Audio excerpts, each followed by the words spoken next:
I discovered my mother is the anonymous whistleblower who ruined my career.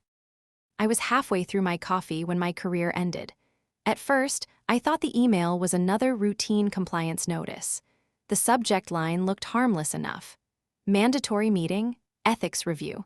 I remember staring at those 4 words while the city moved behind the glass wall of my office. Cars glided 14 floors below. People crossed intersections with bags and phones and places to be. My phone buzzed, then buzzed again, then again. By the time I opened the first message, I already knew something was wrong. "Are you okay?" That was from Priya in accounting. The next one came from my assistant. "Legal is here." Then my boss, Raymond, appeared in my doorway. He didn't knock. That was the first sign. Raymond always knocked, even when he was angry, especially when he was angry. "Adrian," he said quietly, "you need to come with me." I laughed once because I thought there had been a mistake, not because anything was funny, because my brain needed 1 extra second before fear could reach me. "What's going on?" Raymond looked at the glass wall behind me instead of at my face. "Bring your laptop." That was the second sign. I stood slowly. My office had taken me 9 years to earn. 9 years of late nights, missed birthdays, red-eye flights, client dinners where I smiled through exhaustion, and performance reviews where I was told I was almost there. 3 months earlier, I had been promoted to Senior Director of Operations. My mother had sent flowers, white lilies. The card said, "Finally, they see what I always saw." I kept it tucked in my desk drawer. That morning, as I followed Raymond down the hall, I passed the framed photos from our company retreat. My face was in 3 of them, smiling beside executives, holding a microphone. Standing in front of a slide deck I had built from scratch. By lunchtime, security had removed my badge. By 3 o'clock, my name had been stripped from the company directory. By 6, every person I had ever worked with knew I was under investigation. The anonymous whistleblower report accused me of manipulating vendor bids, steering contracts toward a consulting firm, and burying internal complaints about inflated invoices. It was detailed. Too detailed. Dates, file names, meeting summaries, screenshots, even phrases from private conversations. I sat in a conference room with 2 attorneys, an HR director, and a man from outside forensic accounting while they asked me the same questions in different ways. Did I know a company called Northline Advisory? Had I ever approved emergency vendor exceptions? Had I altered project scoring sheets? Had I deleted messages from the procurement archive? "No," I said. "No, no, no." The outside investigator slid a printed email across the table. My signature was at the bottom. My stomach dropped. "That isn't mine," I said. "It came from your account." I didn't send it. He studied me like I was an interesting liar. Raymond didn't speak once. That hurt more than the questions. For 9 years, I had made him look good. I had caught mistakes before board meetings. I had stayed late when his daughter was sick. I had protected his department like it was my own house. And now he sat there with his hands folded, avoiding my eyes. When they finally let me leave, my laptop stayed behind. So did my office keys. Security walked me to the elevator. Not roughly. That almost made it worse. They treated me like something fragile and contaminated. My mother was waiting outside my apartment when I got home. I hadn't called her. She stood in the hallway holding a covered casserole dish, wearing her beige raincoat even though there wasn't a cloud in the sky. "Sweetheart," she said, rushing toward me. "I came as soon as I heard." I froze. "How did you hear?" She blinked. "You sounded strange this morning." "I didn't talk to you this morning." Her face shifted so quickly I almost missed it, then she placed a hand on my arm. "I meant yesterday." "You sounded tired yesterday." I was too exhausted to question it. I unlocked my door, walked inside, and set my bag on the floor. My mother followed me in and immediately went to the kitchen. "You need to eat." "I don't need food. You always say that when you're upset." I stood in the middle of my living room while she opened cabinets like she lived there. Her name was Sandra, but everyone called her Sandy. At 62, she still moved with the nervous energy of someone trying to clean up a spill before anyone noticed. She had raised me alone after my father left when I was 7. She had worked 2 jobs, clipped coupons, and never let me forget what sacrifice looked like. She loved me fiercely. That was what I believed. That was what made everything so hard to see. That night, she slept on my couch. I didn't ask her to. She insisted. Every few hours, I woke to the blue glow of her phone in the living room. The next morning, my suspension became official, paid leave pending investigation. My company email stopped working. Recruiters stopped replying. A former colleague unfollowed me online. By the end of the week, an industry newsletter reported that a senior operations leader at a regional logistics firm had been placed on leave after whistleblower allegations. They didn't use my name. They didn't need to. My mother came over every day. She brought soup, folded laundry, answered my phone when I ignored it, and said all the right things. They're jealous. You worked too hard. People hate successful women. At first, I leaned on her. Then I started noticing things. She never once asked what the whistleblower report said. Not in detail. Not the way my mother normally would have. Sandra could interrogate a waiter about soup ingredients for 10 minutes. She could ask a pharmacist 6 questions about cold medicine. She could read a repair estimate line by line and circle suspicious charges in red pen. But my career had been destroyed by a secret report, and she never asked what was in it. She only asked what I planned to do next. "Maybe this is a sign," she said one afternoon while wiping my already clean counter. "A sign of what? That place took everything from you. It was my job. It was your life. That's different." I stared at her. I liked my life. She stopped wiping. Then she smiled sadly. "You thought you did." That sentence stayed with me. At night, when I couldn't sleep, I wrote down everything I remembered, every vendor decision, every contract, every meeting, every strange moment from the past 6 months. The accusations centered on Northline Advisory, a consulting firm I had never hired directly.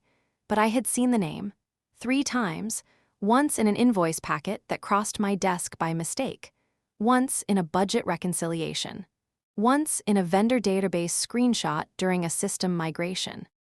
That was the first real clue. The whistleblower claimed I had secretly approved Northline as a preferred vendor, but I couldn't have. Preferred vendor approvals required 2 executives and procurement sign-off.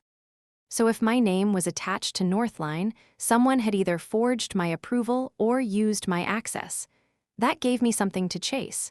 I couldn't access company systems anymore, but I had my own records. I had always been careful. Some people called it obsessive. I called it survival. Years earlier, after a manager blamed me for a missed deadline he had approved himself, I started saving clean copies of everything important. Calendar invites, vendor memos, project timelines, signed PDFs, not confidential files, nothing illegal, just enough to prove what I had done and when. I opened an old external drive and searched Northline. 3 results appeared. The first 2 were useless. The third made my pulse jump. A calendar export. 6 months earlier, I had declined a meeting called Vendor Review Northline Advisory. Declined. I opened it. Organizer, Raymond Keller. Attendees, procurement, legal, finance, not me. I had been invited and removed 2 minutes later. Why would the whistleblower report say I led a meeting I had never attended? I sent the calendar file to my attorney. Then I called Raymond. He didn't answer. I emailed him from my personal account. No reply. I messaged 2 colleagues. One left me on read. The other wrote back 3 words. "Please stop contacting me." I understood then that the investigation wasn't just about facts. It was about isolation. Whoever had written that report knew exactly how to make me look guilty enough that no one would risk helping me. A week later, my attorney, Nina, called. "There's something odd," she said. I sat up in bed. "What?" The report includes screenshots from internal systems, but some of the metadata doesn't line up. "In what way?" "A few files appear to have been accessed from your credentials during times you were out of state."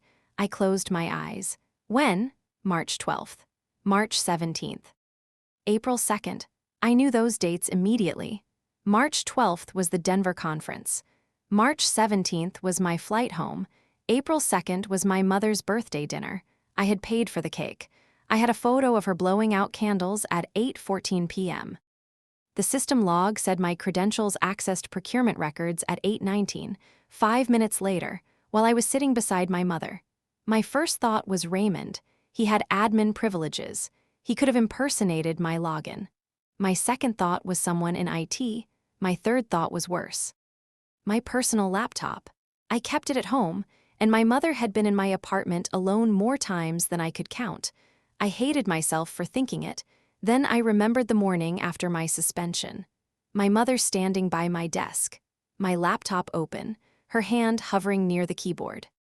When I asked what she was doing, she said she was checking the weather because her phone battery died. I had believed her. Of course I had. She was my mother. The midpoint of my life didn't arrive with a confession. It arrived as a memory I suddenly saw from the wrong angle. My mother had always hated my job. Not openly, never directly. She praised my promotions. She told neighbors I was important. She saved articles about women executives and mailed them to me with smiley faces in the margins. But whenever work called during dinner, her mouth tightened. Whenever I canceled plans, she said, "Of course, they need you more than I do." Whenever I mentioned Raymond, she asked why a grown man couldn't handle his own department. I used to think she was lonely. Then I wondered if loneliness had become something sharper. I called Nina again. "Can we find out where the whistleblower report came from? There may be IP logs," she said, "but the company doesn't have to hand them over unless we push." Push. It could get ugly. My life is already ugly. Nina paused. "Then I'll push." The company fought us for 3 weeks. During those 3 weeks, my mother became more controlling. She offered to move in temporarily. She suggested I sell my condo before legal bills ate my savings. She brought up teaching. "You always loved helping people," she said. "You don't need corporate stress. I don't have a teaching certificate. You could get one." "I don't want one." Her face hardened. "Sometimes what we want is what hurts us." I looked at her across my kitchen table. "Mom, did you ever use my laptop?" She didn't even blink. "No, never. Why would I?" "I don't know." She set her mug down carefully. "Are you accusing me of something?" The hurt in her voice was perfect. Too perfect. A month earlier, that would have ended the conversation. I would have apologized. I would have comforted her for the pain my question caused. Instead, I said nothing. Her eyes filled with tears. "I have stood by you through this nightmare. I know. Everyone else abandoned you. I know. And now you're turning on me?" There it was, the old trap, love measured by loyalty. Loyalty measured by silence. "I asked a question," I said. She stood. "You sound just like your father." Then she left. That was the first time she had mentioned him in years. My father, Alan, had not been a good husband. That was the story I grew up with. He was selfish. He left. He chose freedom over family. My mother had survived him, and I had spent my life trying to become successful enough to justify what she sacrificed. But after she slammed my door, I sat there thinking about something my aunt once said at Thanksgiving after too much wine. "Your mother doesn't lose people," she said. "She drives them away and calls it abandonment." At the time, I thought that was cruel. Now I wasn't sure. 2 days later, Nina got the first IP log. The whistleblower report had been uploaded through a secure ethics portal using a public Wi-Fi network. A library branch, not near my office, near my mother's apartment. I stared at the address until the numbers blurred. "That doesn't prove it was her," Nina said gently. "I know." But my voice sounded far away. The upload time was 2:42 p.m. on a Tuesday. I checked my texts. At 2:55 that same day, my mother had messaged me. "Thinking of you. Don't work too hard." I drove to the library the next morning. I didn't know what I expected. A smoking gun taped under a desk, a librarian with perfect memory. Instead, I found a quiet building with old carpets, community flyers, and a row of public computers facing the windows. I asked about security footage. The librarian said they only kept it for 30 days. The report had been uploaded 42 days earlier. Another dead end. As I turned to leave, I noticed the printer station. Users had to pay by card or library account. I asked Nina whether a whistleblower report might have included attachments printed or scanned. She requested more records. The company refused again. This time, Nina threatened a wrongful termination filing. That got their attention. While we waited, my mother stopped visiting. But she didn't stop messaging. Every morning, every night. "Sweetheart, I'm worried. You're spiraling. Please don't let bitterness destroy you." That last one made me shake. Because whoever had destroyed me was now warning me not to become bitter. The second batch of records arrived on a Friday. Nina called instead of emailing. "I need you to sit down," she said. "I'm sitting." The ethics portal preserved attachment metadata. Several documents were created on a machine registered to a user named S. Whitaker. Whitaker was my mother's last name. For a moment, my apartment made no sound. No refrigerator hum, no traffic, no air moving through vents, just my own breathing. "She did it," I whispered. "Adrian, my mother did it. We still need to understand how those internal documents got to her." That was the next question. What happened? My mother filed the report. How? She had internal screenshots, emails, and access logs. Who gave them to her? For one terrible hour, I thought I already knew. Raymond. Maybe my mother had contacted him. Maybe he had used her to remove me. Maybe the betrayal was bigger than my family. But when Nina subpoenaed deeper access logs through the civil claim we filed, the answer was smaller and worse. My mother had not been given my files. She had been collecting them for months. She used my personal laptop when I was in the shower, when I took calls in another room, when I let her stay at my condo during building repairs. She had found saved passwords. She had accessed my company email through an old browser session I thought had expired. She had forwarded documents to herself, then deleted the sent messages. She had taken photos of my work notebook. She had even used my printer to scan a signed vendor exception form, then altered the vendor name. The forged approval wasn't sophisticated. It didn't need to be. It only needed to survive long enough for an anonymous report to make me look guilty. I threw up after Nina told me, not because I was surprised anymore, because some part of me still wanted there to be another explanation. A stranger. A rival, a corrupt executive. Anyone but the woman who had braided my hair before school and taught me to check my oil and cried at my college graduation. That night, I drove to my mother's apartment. I didn't call first. She opened the door wearing slippers and an old blue sweater. For 1 second, she looked genuinely happy to see me. Then she saw my face. "What happened?" I walked past her into the living room. The room smelled like lemon polish and chamomile tea. Photos of me covered the shelves. Me at 10 with missing front teeth. Me in my graduation gown. Me holding the glass plaque from my last promotion. She had framed my success like proof of her motherhood. I placed a folder on her coffee table. "Why?" She looked at it but didn't touch it. "What is that?" "Don't." Her eyes lifted to mine. "Adrian, don't lie first, please. If you have ever loved me, don't make lying your first answer." Her mouth trembled, and in that tiny movement, I saw the confession before she said a word. She sat down slowly. "I was trying to save you." I almost laughed. It came out like a cough. "From what?" "From becoming someone who didn't need anyone." The room tilted. "That's why you ruined my career? You were disappearing. I was working. You were gone. I called you every week. You scheduled me like a dentist appointment." I stared at her. She said it with such conviction. As if my adulthood had been an act of cruelty. "As if building a life was something I did to you," I said. Her face flushed. "You don't understand what it's like to give everything to a child and then watch her choose strangers." They were not strangers. They were my colleagues. They got your best. My best paid my mortgage. My best paid for your dental surgery. My best took us on that trip to Maine you still talk about. "I wanted my daughter," she snapped. "Not your money." There it was, the final layer beginning to show. It had never been about ethics, never about corruption, never about protecting me from a toxic workplace. My mother had decided my career was the thing stealing me from her, so she stole it back. But there was still one piece I didn't understand. "Why Northline?" I asked. She looked away.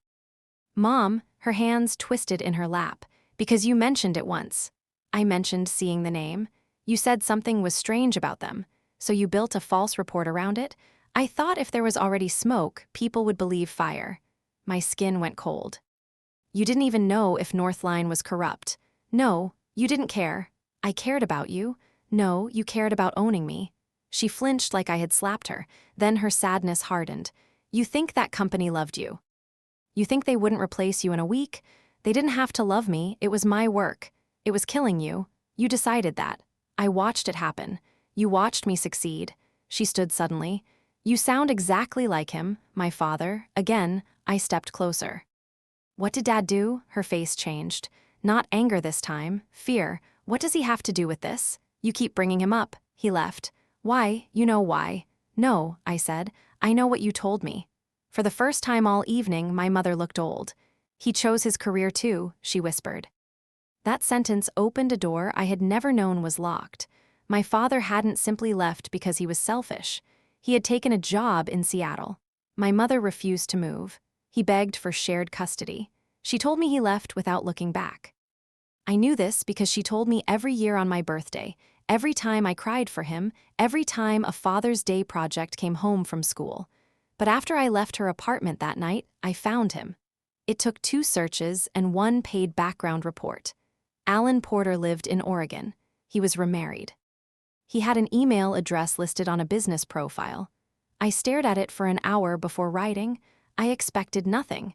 He replied the next morning. Adrian, I have hoped for this message for 28 years. We spoke that afternoon. His voice shook. He didn't ask me to forgive him. He didn't insult my mother. He simply sent documents.